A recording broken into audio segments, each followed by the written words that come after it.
العالم بقى غريب قوي، مش علشان التكنولوجيا بتتقدم، لكن علشان شكل التقدم نفسه بقى مخيف. زمان كنا بنبعت رسائل بالحمامة الزاجلة، النهاردة في ناس بتفكر تستخدم الحمامة نفسها كأداة تجسس.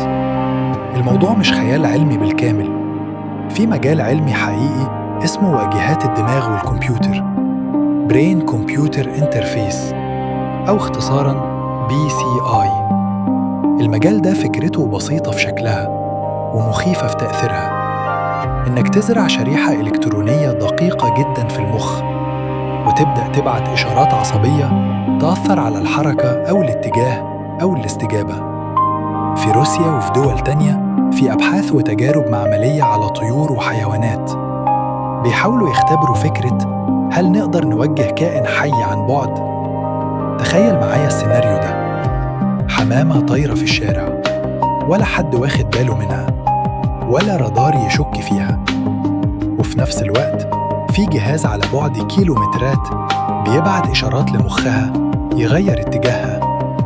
هل ده حاصل حالياً على أرض الواقع؟ لا، لحد النهاردة مفيش دليل على استخدام الحمامة كدرون تجسس بشكل عملي أو عسكري. أغلب اللي اتنشر تجارب بحثية داخل معامل أو مشاريع علمية في مراحل بدائية. بس السؤال الحقيقي مش هل ده بيحصل دلوقتي؟ السؤال الأخطر، هل ممكن يحصل بكرة؟